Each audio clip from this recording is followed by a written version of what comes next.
adik-adik masih ingat nggak pembelajaran pemahaman tekstual kemarin itu kita pelajari tentang apa aja? Yang pertama tentang makna kata, kemudian yang kedua objek dan latar, kemudian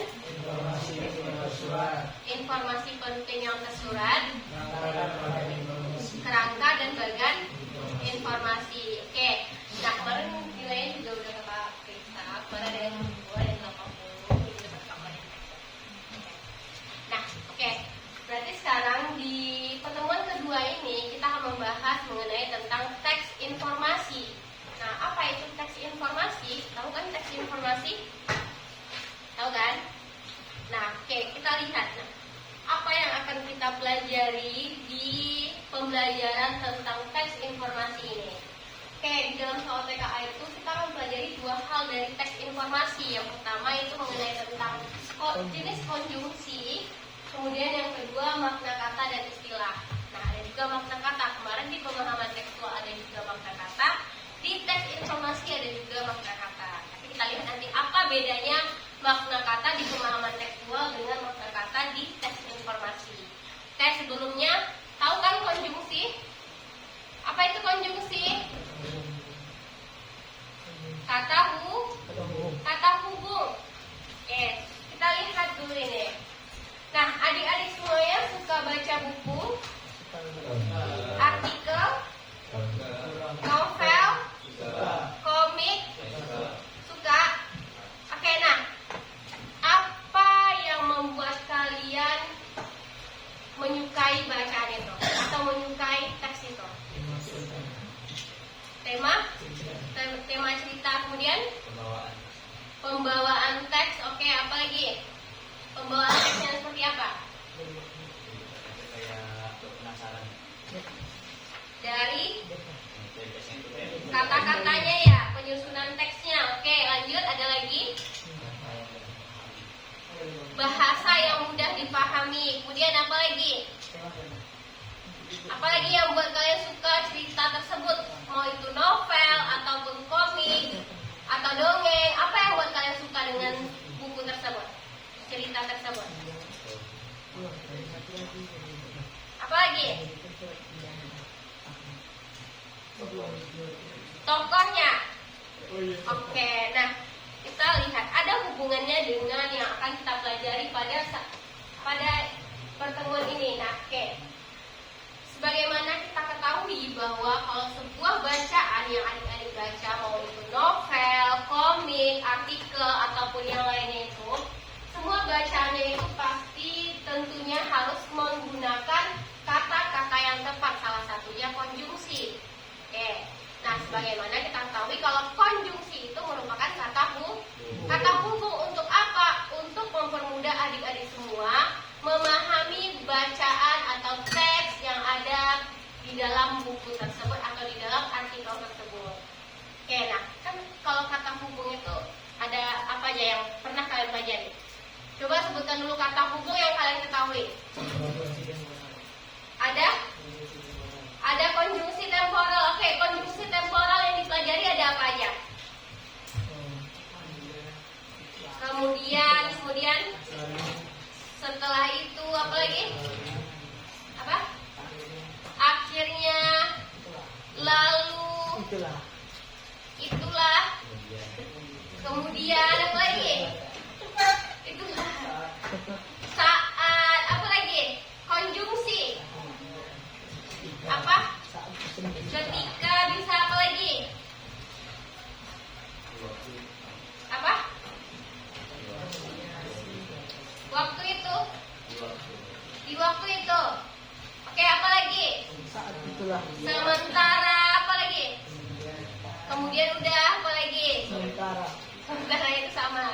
Oke, banyak konjungsi yang kita pelajari. Nah, salah satunya yang paling sederhana yang pernah sering kalian gunakan itu konjungsi kata dan, atau, ya kan? Itu pasti selalu kita gunakan. Nah, ini dia yang akan kita pelajari. Karena yang akan kita pelajari itu jenis-jenis konjungsi. Sekarang kita akan melihat berapa buah jenis konjungsi yang akan kita pelajari pada teks informasi. Oke, nah sebagaimana kita ketahui kalau konjungsi itu merupakan kata hubung. Kata hubung yang seperti apa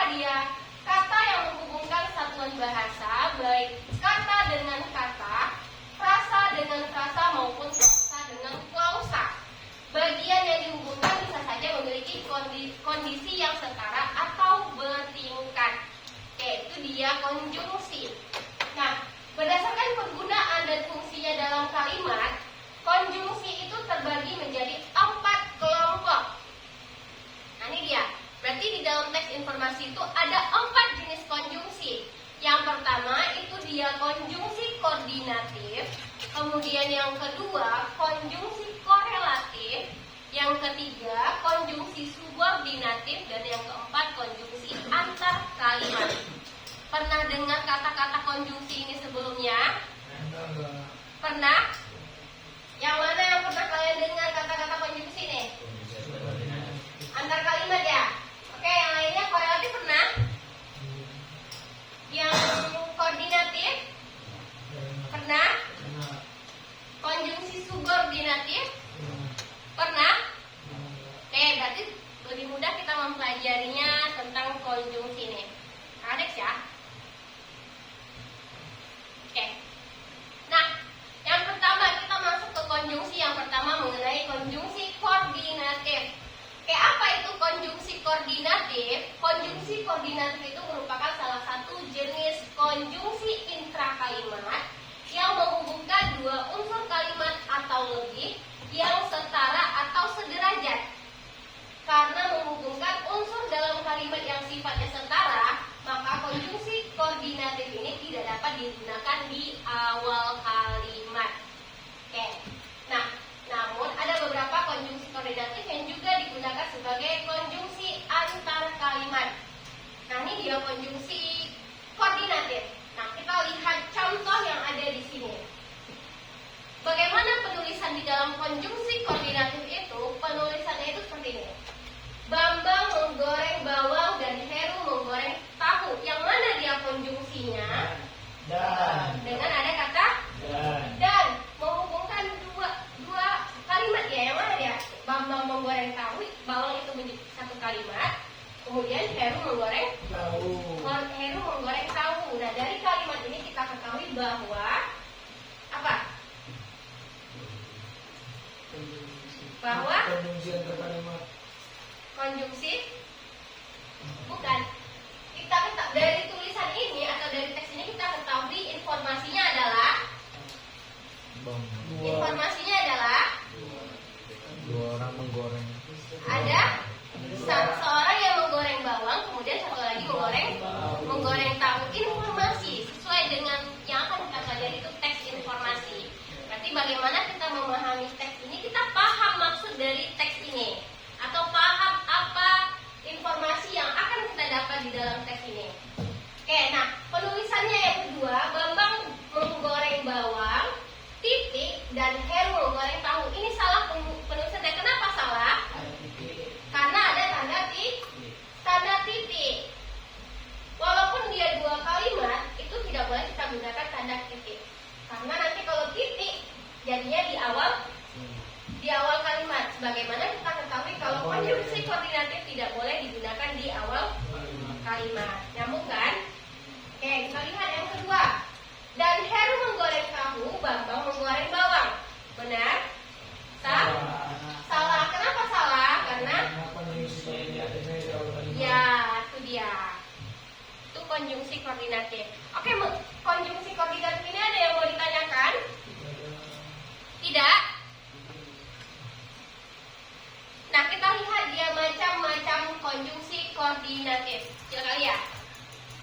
Oke, macam-macamnya apa aja yang konjungsi koordinatif? Itu yang pertama ada kata dan, atau, serta, melainkan, padahal, sedangkan, tetapi, atau penggunaan kata dan atau.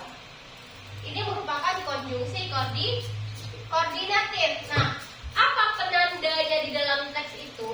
Penandanya itu kalau dia menggunakan konjungsi dan, itu dia akan menambah kalimat. Akan menjadi tambah kalimatnya. Nah, kalau dia menggunakan kata atau, berarti di dalam kalimat itu adalah pemilihan. Pemilihan apa? Berarti menyuruhkan memilih antara entah itu kamu pilih stroberi atau mangga atau anggur. Berarti ada pemilihan. Itu dia penandanya. Kemudian kalau serta berarti itu dia pendampingan. Nah, pendampingan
dua hal yang berbeda yang dilakukan.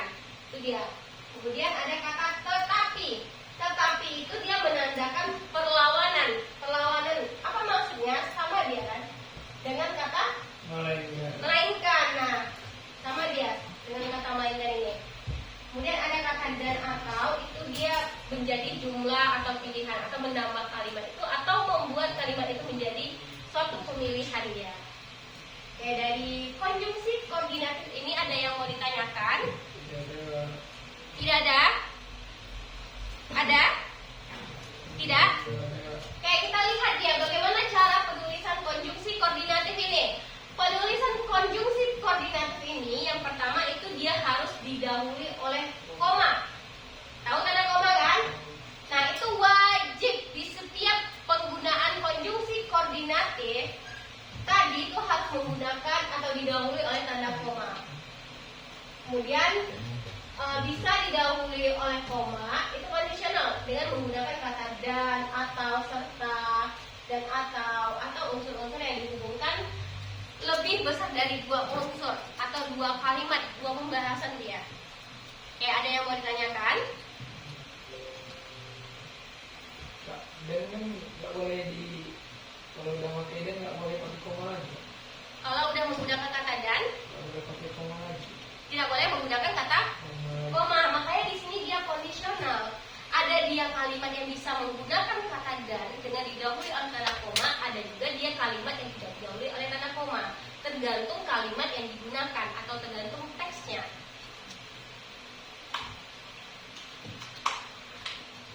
Ini nggak bagus ya? Oke, kita lihat. Ada lagi yang mau ditanyakan? Tidak ada? Nah, kita lihat dia konjungsi yang kedua. Itu ada konjungsi korelatif. Nah, apa itu konjungsi korelatif?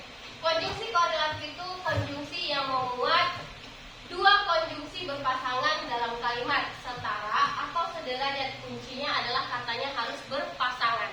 Nah, apa maksudnya ini? Kita lihat macam-macamnya. Dua kalimat atau dua kata yang berpasangan. Nah, yang pertama itu ada kata tidak, hanya, tetapi, juga. Nah, contoh penggunanya. Aku tidak ingin menjadi pahlawan, tetapi ingin menjadi penjahat. Aku tidak hanya berpikir hal ini, tetapi juga berpikir hal itu. Oke, dia menggunakan kata yang berdampingan atau berpasangan dia katanya. Maka kita menggunakan dua konjungsi di dalam satu kalimat yang sama. Itu dia. Jadi ada kata bukan, hanya, dan melainkan juga. Yang diberi hanya bukan boneka, melainkan satu set mainan detektif. Oke, nih satu. Yang mana dia konjungsinya di sini? Ada kata Bukan melainkan dengan kata bukan. Nah, berpasangan dia. Boleh ada hal yang harus didiskusikan bukan hanya masalah pangan, melainkan juga masalah pendidikan. Oke. Nah, konjungsi ini sebenarnya dia itu untuk memudahkan kita dalam memahami teks. Macam-macamnya pasti banyak ya konjungsinya.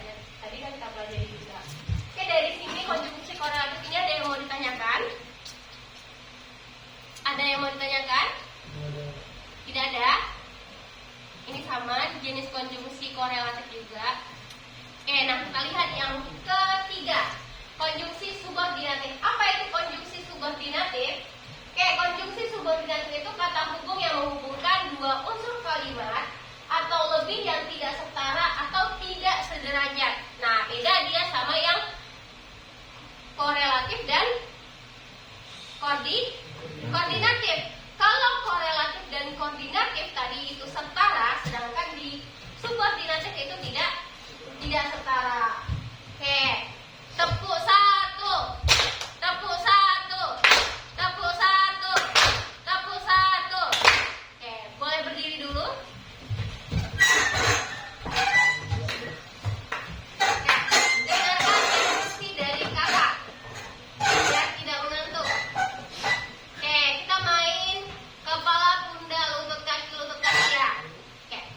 Kepala, pundak, sentuh kepala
itu tidak setara. Nah, seperti apa dia kalimat yang tidak setara ini? Oke, kita lihat dulu. Berarti kalau dia tidak setara, itu salah satu unsur kalimat merupakan induk kalimat, sedangkan unsur lainnya merupakan anak kalimat. Nah, pernah dengar kata induk kalimat dan anak kalimat belum? Belum? Pernah kan? Di kelas 7 itu. Induk kalimat dan anak kalimat. Kelas 7 SMP. Oke, nah kita lihat ya. Kalau induk kalimat, ini dia. Contohnya, mereka makan karena takut dengan raja. Nah, kata mereka makan ini merupakan induk kalimat atau kalimat pertamanya. Kemudian, karena takut dengan raja itu termasuk ke dalam anak kalimat. Kenapa dia anak kalimat? Karena dia merupakan kata keterangan di dalam kalimat ini. Oke, kalau dia kata keterangan dari kata sebelumnya itu merupakan anak kalimat. Itu dia. Ingat aja, kalau seandainya induk kalimat itu kata intinya atau inti dari percakapan di dalam teks itu, sedangkan anak kalimat itu keterangan dari inti kalimat ini atau keterangan dari induk kalimat ini. Nah, kita lihat contohnya yang kedua. Karena takut dengan raja, mereka makan. Mereka makan. Nah, salah. Itu merupakan anak kalimat, didahului dengan anak kalimat yang kata karena takut dengan raja, mereka makan. Mereka makan ini tadi induk kalimat. Sama dia penggunaannya, tapi dibalik cara penulisannya. Itu dia. Bisa kita gunakan induk kalimat terlebih dahulu, baru anak kalimat. Bisa juga kita gunakan anak kalimat dulu, baru induk kalimat. Ini dia. Nah, kalau seandainya penggunaan kita gunakan anak kalimat terlebih dahulu atau kata keterangan terlebih dahulu, itu wajib kita gunakan tanda koma sebelum penulisan induk kalimatnya. Oke, dari konjungsi subordinatif ini ada yang mau ditanyakan? Paham? Paham induk kalimat dan anak kalimat ini? Paham? Siapa yang bisa buatkan satu buah contoh dari konjungsi subordinatif? Ada yang bisa?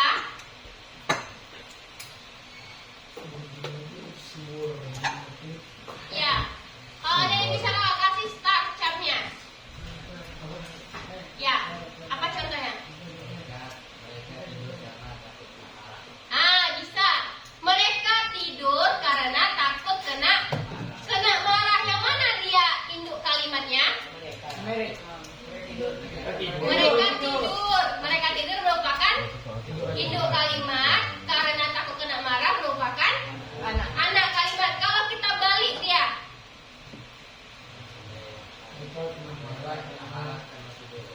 karena takut kena marah mereka tidur.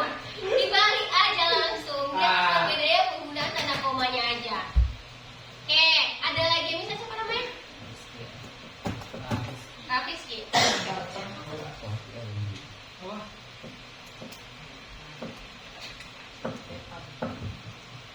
Oke, ada yang mau ditanyakan mengenai konjungsi subordinatif ini? Tidak? Oke. Oh, boleh. Contohnya. Nah, ini dia, kita lihat ya. Contoh. Gak nampak kan?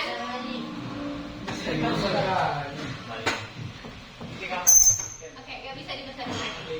Karena ini dia contohnya, konjungsinya. Konjungsi subordinatif itu dia ada konjungsi kata setelah, sesudah, sebelum, sehabis, sejak, selesai, ketika, tatkala, sewaktu, sementara, sambil, seraya, selagi, selama, atau sampai dengan, itu merupakan konjungsi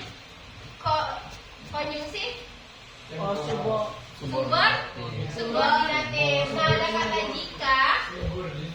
Oke, kalau kata ini dia menandakan itu hubungan waktu atau temporal. Ingat kan kata konjungsi temporal? Nah, konjungsi temporal itu termasuk ke dalam konjungsi subordinatif. Kemudian ada kata jika, iya. Dia maksudnya kan ada konjungsi temporal. Konjungsi temporal itu kan menandakan urutan waktu. Itu termasuk ke dalam konjungsi subordinatif. Iya, subordinatif. Karena di dalam teks informasi itu kita ketahui ada 4 konjungsi. Yang pertama dia koordinatif, korelatif, subordinatif, dan antar kalimat. Oke, nah kemudian ada konjungsi jika, kalau, jikalau, asalkan, bila, apabila, manakala, itu menandakan dia hubungan syarat ya. Iya, menandakan hubungan syarat. Kemudian ada konjungsi andai, andaikan, seandainya, andai kata, sekiranya, itu dia menandakan hubungan pengandaian.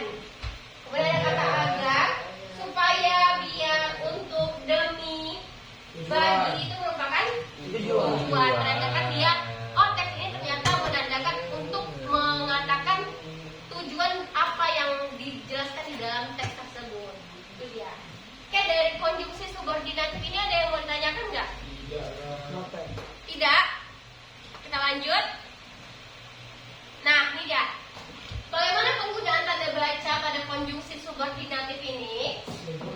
Ya, karena konjungsi subordinatif ini menghubungkan klausa yang sifatnya tidak sederajat atau tidak setara, ada kalimat yang berfungsi sebagai keterangan dalam kalimat dapat ditempatkan sebelum induk kalimat dengan memperhatikan penggunaan tanda koma. Ini yang kami jelasin tadi. Berarti kalau dia anak kalimat terlebih dahulu, kita gunakan tanda koma setelah anak kalimatnya atau sebelum mendahului induk kalimatnya.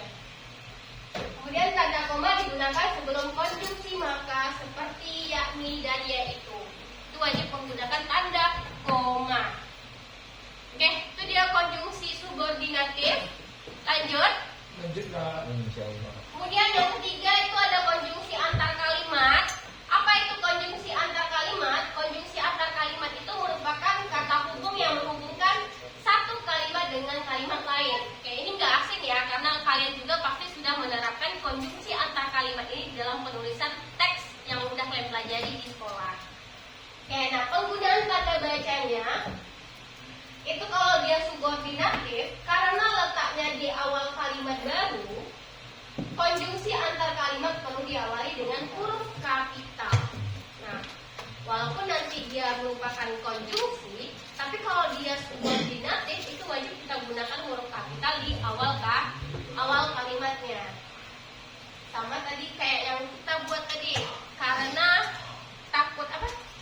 Kan takut.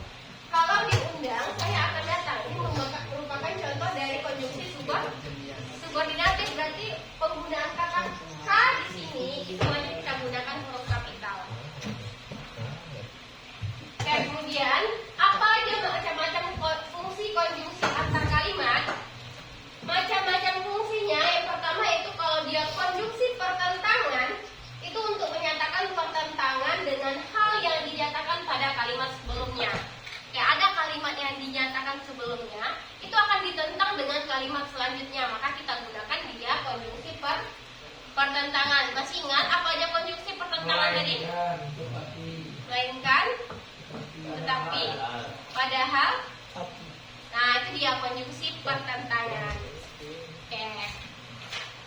Lanjut. Nah, ini dia contohnya. Walaupun demikian, walaupun begitu, sekalipun demikian, namun, akan tetapi, itu termasuk ke dalam konjungsi pertentangan tadi. Nah, contoh penggunaannya. Kita lihat ini. Allah memang ada berkebutuhan khusus. Akan tetapi, semangatnya untuk belajar lebih ambisius daripada manusia pada umumnya. Jadi dia menghubungkan antara si Allah yang berkebutuhan khusus, itu termasuk ke dalam satu kalimat, kemudian dihubungkan dengan semangat yang dimiliki oleh si Allah ini memiliki ambisius yang pada manusia, pada umumnya, seperti manusia pada umumnya.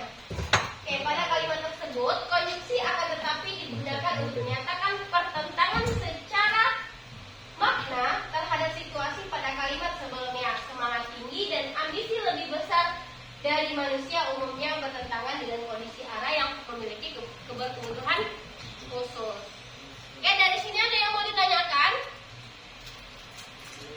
Ada yang mau ditanyakan? Tidak?